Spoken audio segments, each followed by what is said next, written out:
Hola, ¿qué onda? ¿Cómo están? ¿Todo bien? Yo aquí practicando un rato. ¿Saben? El otro día fui al Museo de Arte Moderno de Tokio y había una exposición interesante.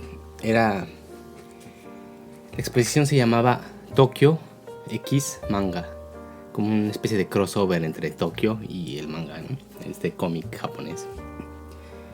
Y lo interesante de la exposición era que, bueno, claro, como el nombre se puede imaginar, era una exposición sobre trabajos principalmente de manga, aunque incluyen también anime y películas animadas.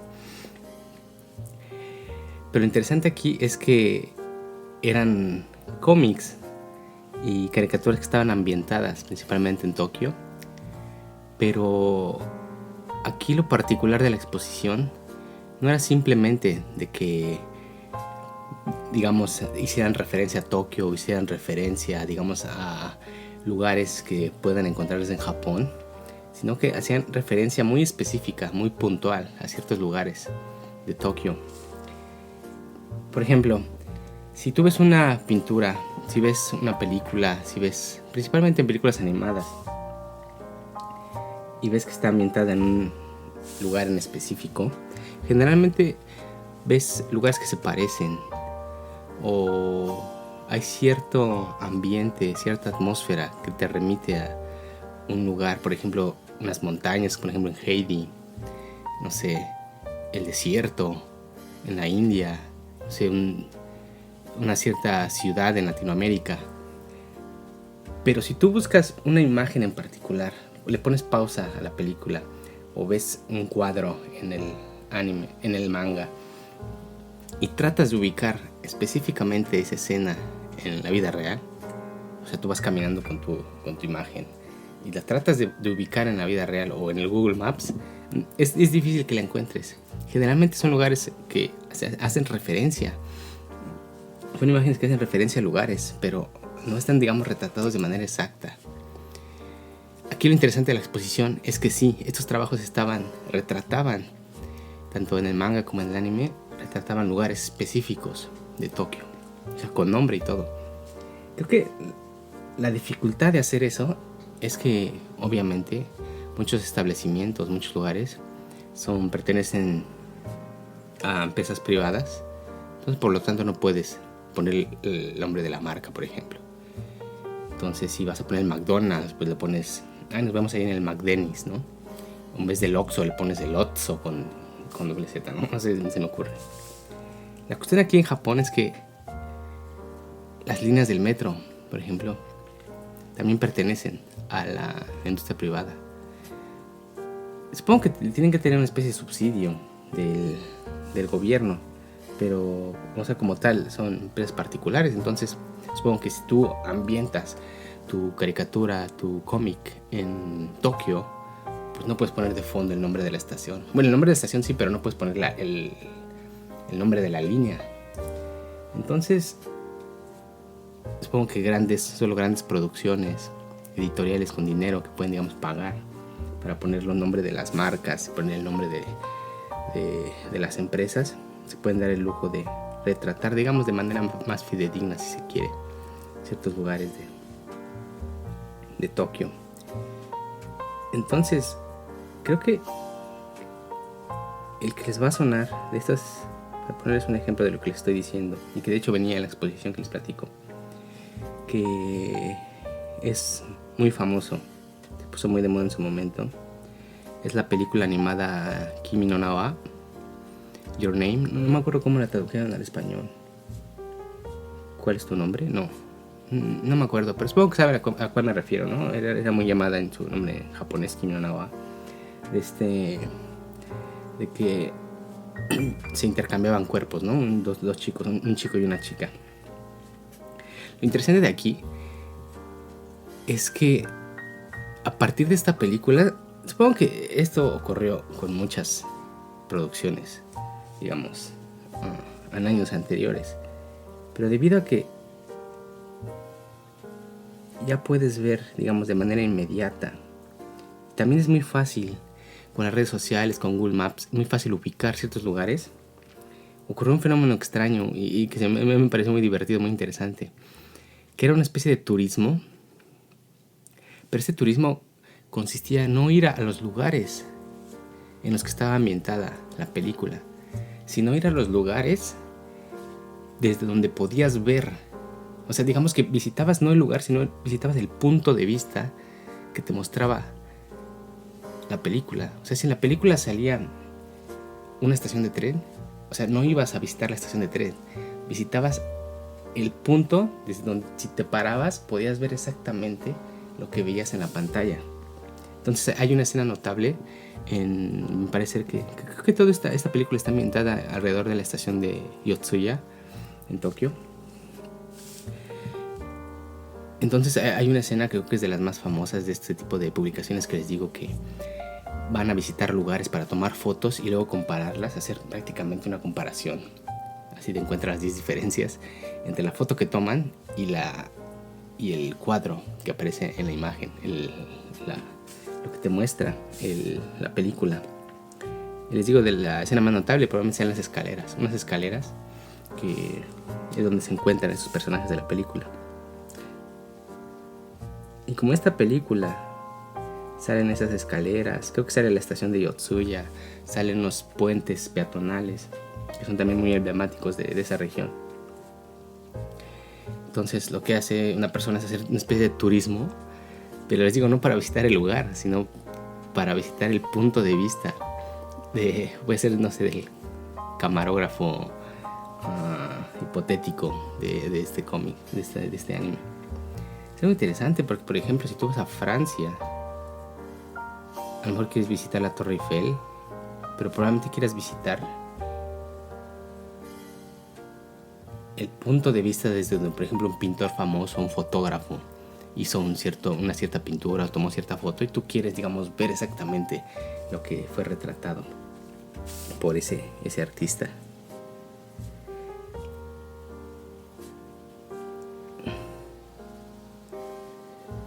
Entonces, esta exposición que les platico precisamente se trataba de eso.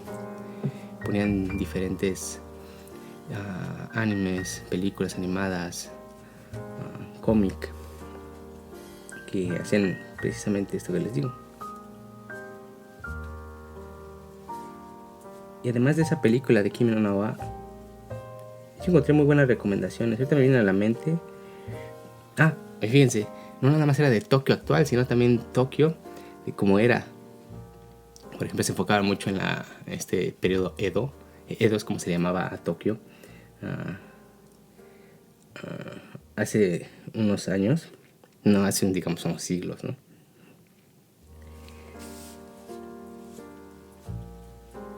Antes de la reforma Meiji.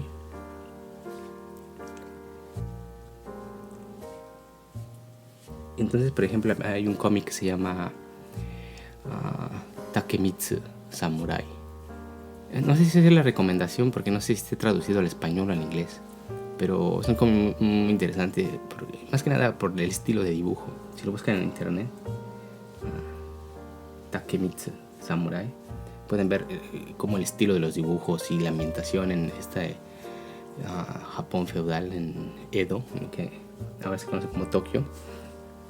Es muy interesante. Hay otro y creo que lo pueden ver en Netflix. Este otro que les digo lo adaptaron a anime. Se llama Sangatsu no Raion. No sé si lo tradujeron como León de Marzo. No estoy seguro. Probablemente no lo hayan traducido así. Pero pueden encontrar así, Sangatsu no Raion, que es acerca de un jugador profesional de este ajedrez japonés.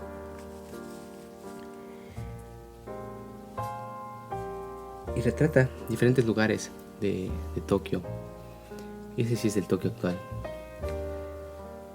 Y sabes, estaba pensando que se me hace muy curioso este fenómeno de retratar y luego tratar de visitar estos lugares para ver desde el punto de vista en el que el dibujante, el animador, el fotógrafo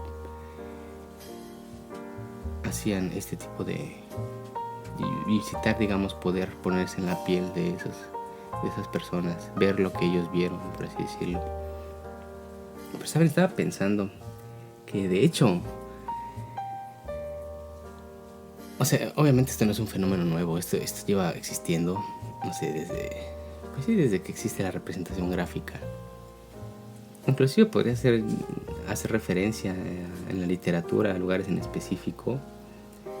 Supongo que también se puede transmitir de cierta manera, aunque es más claro, digamos, el impacto visual.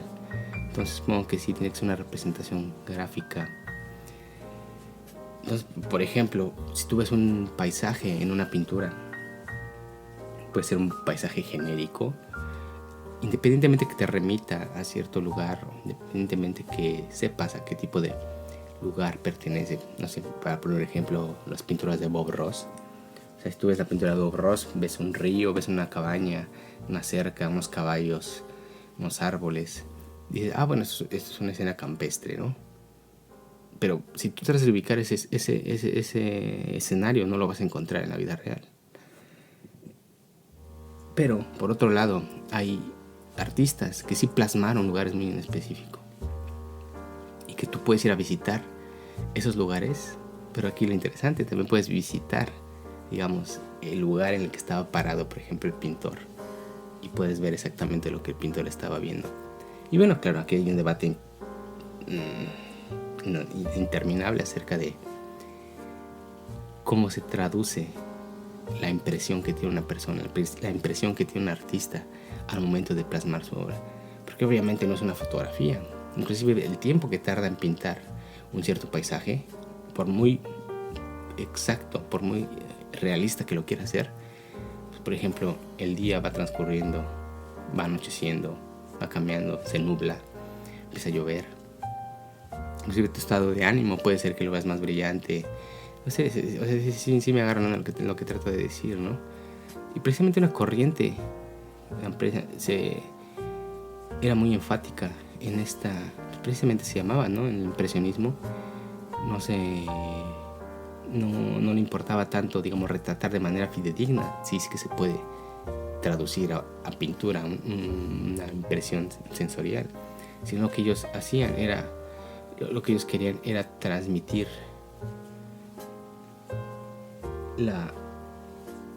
es que aquí es algo muy extraño.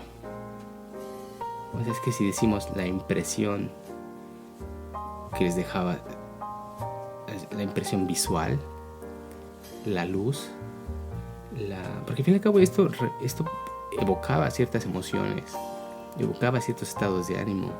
Entonces, esta evocación, para hacer una redundancia, esa impresión, esa sorpresa, es lo que querían plasmar. No tanto, digamos, de manera fidedigna, de manera real, un escenario en particular, sino la impresión que les llegaba, el momento de luz. Entonces, si se fijan esas pinturas impresionistas, o sea, primero son muy coloridas, bueno, creo que es innecesario describirlas. Creo que todos entendemos claramente a qué me refiero cuando digo una pintura de estilo impresionista.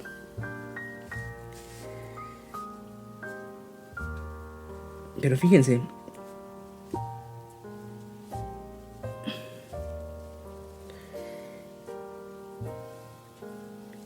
dentro de este movimiento impresionista, y luego el que le siguió, que con mucha imaginación le pusieron post-impresionista. Cosa curiosa, estuvieron muy interesados en el arte japonés de ese entonces.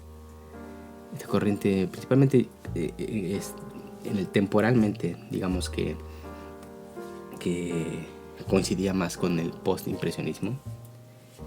Estaban muy interesados en el arte japonés. De hecho, surgió, digamos, una subrama de este post-impresionismo que se llamó el japonismo. No sé si se puede traducir así al español. Entre los cuales Van Gogh hizo una pintura de este estilo, tratando de copiar el estilo de la pintura japonesa que se hacía en ese entonces. Y la pintura japonesa que se hacía en ese entonces es lo que se conoce como el ukiyo-e, que aquí creo que eso sería más fácil ponerles un ejemplo. Supongo que todos han visto A lo mejor no saben que se llama así, pero han visto la pintura de Hokusai, que es la gran ola de Kanagawa, o la gran ola, simplemente le llaman así. Bueno, nada más con el nombre supongo que se pueden imaginar Japón, pintura japonesa, ola, pues sí es la ola, o sea, azul, y en el fondo se ve el Fuji. Esto es, digamos, como una representación como de los máximos exponentes de este ukiyo-e que les platico, Hokusai. Y así como la gran ola, se hicieron muchas pinturas, muchos grabados. De hecho, esta gran ola era un grabado en madera, después se imprimía. Se tallaba en planchas de madera y luego en diferentes planchas las diferentes capas se tallaban y luego ya se imprimían de manera secuencial.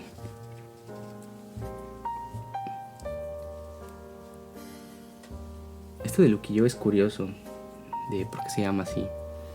Este ukiyo-e es de dibujo, entonces es el dibujo del ukiyo. Ukiyo se forma del kanji de flotar y de mundo. O sea, por eso creo que en español se hizo la traducción así, como el mundo flotante. Pero yo, si tuviera que hacer la traducción de este ukiyo-e, más que mundo flotante, creo que le pondría el mundo liviano, que se parece pero no es lo mismo. Liviano o frívolo. Precisamente, digamos que en oposición a que el arte solo debe retratar lo bello o digamos las capas más nobles de la sociedad, el ukiyo, de manera muy similar, por ejemplo, a lo que sea el costumbrismo francés, por ejemplo, Los Miserables, lo que hacía era retratar, digamos, de las capas medias para abajo. Entonces es muy común ver en este tipo de pinturas, ver obreros, ver prostitutas inclusive, digamos, o simplemente imágenes de la vida cotidiana, por así decirlo. O sea que en un arte exaltado, digamos que este tipo de escenas no tendrían cabida. Pero precisamente por esta frivolidad de los temas que se trataban en estas pinturas, es que se le llamó el ukiyo-e, el arte del mundo flotante. Y les digo, ¿por qué llamarlo más que nada liviano o frívolo? Por ejemplo, nada más para hacer la comparación, este ukiyo-e, este kanji de flotar, del uki, también forma parte de la palabra uaki, que significa engañar. Pero engañar a tu pareja, ponerle los cuernos a tu pareja, ser infiel. Precisamente hace referencia a esta frivolidad, a esta pues sí, a esta levedad, ¿no? Creo que se refiere exactamente a lo mismo el uaki de ser infiel al ukiyo-e. Ese flotar, ese kanji de flotar hace referencia a esta misma concepto de frivolidad, de liviano, de algo liviano, ¿no? Sí, porque no te imaginas tú cuando alguien es infiel que esté flotando, ¿no? Ya les digo, parece, pero no es lo mismo. Pero bueno, les platicaba eso del mundo flotante porque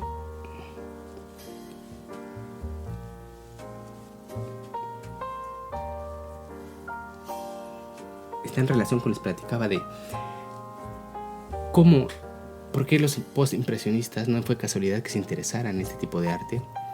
Era muy común por ejemplo, artistas como Hokusai, que era de los principales exponentes. Hay otro que se llama Hiroshige Utagawa.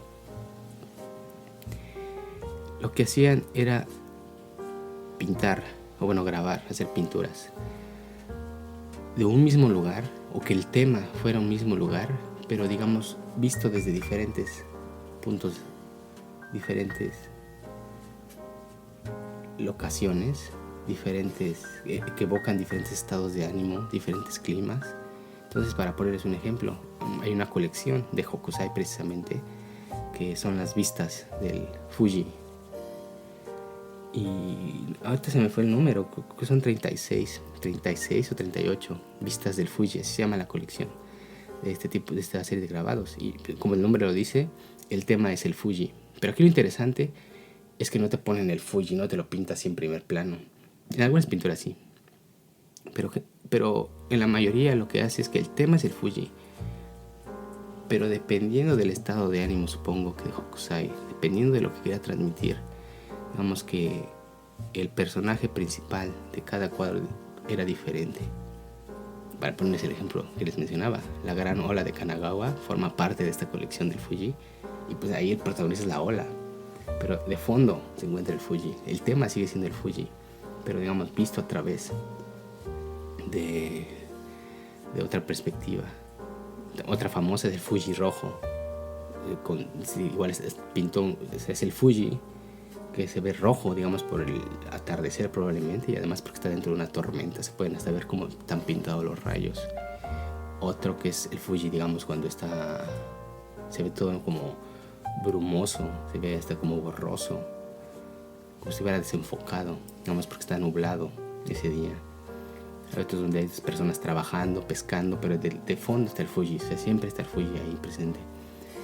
Entonces, les digo, no es casualidad que los impresionistas se interesaran por ese tipo de arte, en el cual se enfatizaba mucho no hacer no plasmar exactamente lo que se veía o lo que, digamos, te transmite directamente la vista, sino lo que se quería era transmitir una emoción, la impresión que te causaba ver, en este caso el Fuji, desde diferentes momentos, diferentes días, diferentes lugares.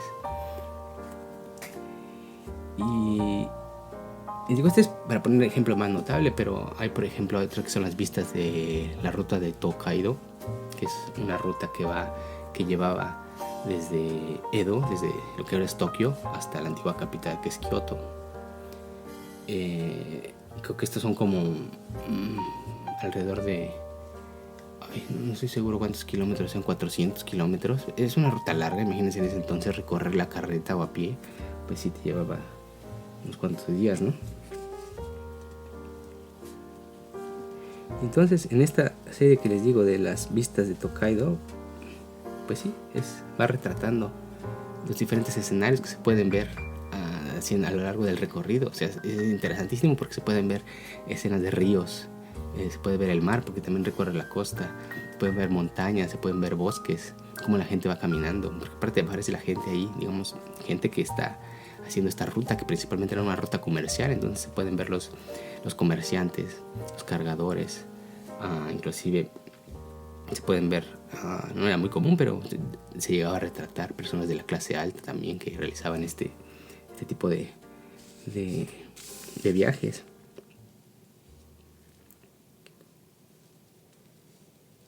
Y estaban tan interesados en este tipo de arte que les mencionaba. Van Gogh pintó una obra, un cuadro con este mismo estilo de ukiyo-e, con este mismo estilo, digamos, si lo quieren ver, es impresionista japonés.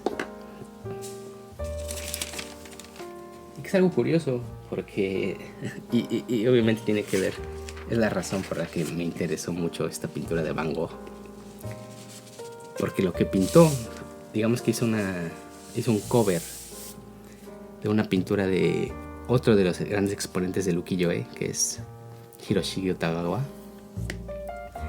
que pintó un árbol de cerezo. Entonces, supongo que si han visto películas, en anime, en el manga, un escenario muy común, una escena muy común para hacer referencia a Japón, principalmente pues, en la primavera, pues son los árboles floreciendo, principalmente el cerezo y el ciruelo. Hace rato dije cerezo, porque esta pintura es del ciruelo. Lo que se pintó fue un ciruelo con sus flores de pétalos blancos, pero al principio, justo cuando está entrando la primavera, cuando todavía hace frío, inclusive el cuadro te transmite, es que es algo extraño, no sé si te transmite esa frialdad todavía del invierno que está terminando, porque las hojas son muy escasas, no está en plena floración el árbol, o sea, el árbol se ve casi pelón, pero hay una que otra hoja, una que otra flor ya saliendo, esas flores blancas del ciruelo, que indica el inicio de la primavera. Y les digo, esto me interesó mucho porque es algo súper raro. Pero esta pintura que se pintó hace muchísimos años, o sea, primero por Hiroshige en este estilo de ukiyo-e, y luego en la versión que hizo Van Gogh de este ciruelo con las flores blancas, se pintó un árbol en específico. O sea, no se pintó un árbol, digamos, que vio un árbol y luego, digamos, se pintó un árbol genérico. Lo que se hizo fue prácticamente un retrato de un árbol en específico, un árbol que existió en ese entonces. O sea, el árbol estaba viendo mientras lo pintaba Hiroshige, mientras hacía su boceto, supongo. Y lo curioso es que yo vivo a unas cuadras, está a unas cuadras ese árbol, y todavía existe ese árbol. Fíjense, inclusive tengo una foto, no sé si algún día se les puede enseñar, pero hice algo curioso porque hice exactamente lo que les platicaba al inicio de la plática. Tomé una foto de ese árbol al inicio de la primavera, cuando le estaban saliendo las flores blancas del ciruelo, desde el mismo punto de vista que fue pintado. Entonces, si comparas, ves claramente que es el mismo árbol. O sea, ese árbol que se pintó sí existió en esos años. Fíjense, es curioso que no haya sido talado, ¿no? Creo que es el orgullo de ese lugar, porque ahora ese lugar es un lugar, digamos, turístico. Aquí por donde vivo no es muy turístico, a pesar de que está muy cerca del centro de Tokio. Pero en ese lugar que les digo, sí venden como recuerditos, venden artesanías. Y algo importante, venden productos hechos a partir de la ciruela. Y se llama ese lugar el Umeyashiki. Este ume es ciruela, o ciruelo del árbol también.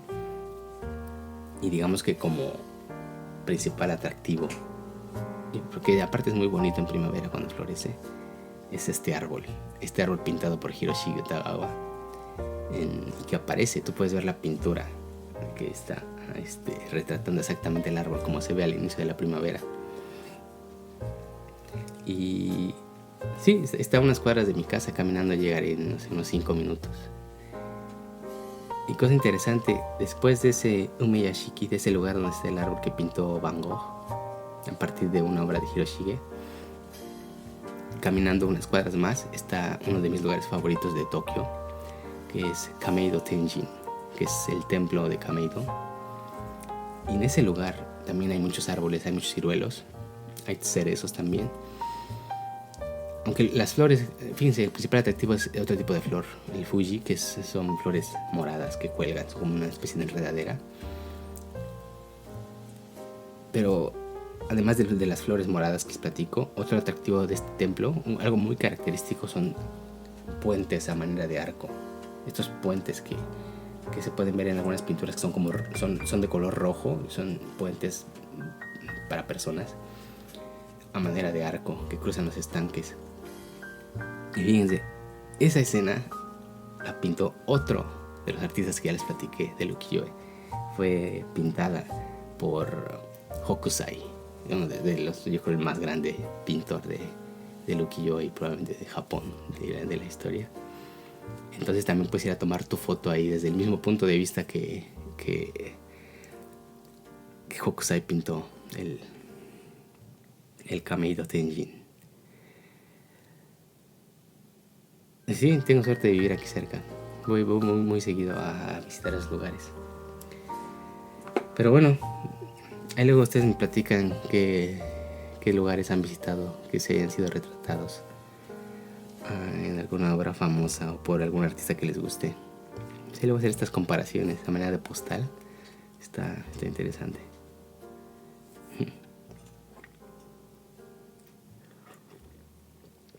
¿Sale? O sea, nos vemos luego, cuídense.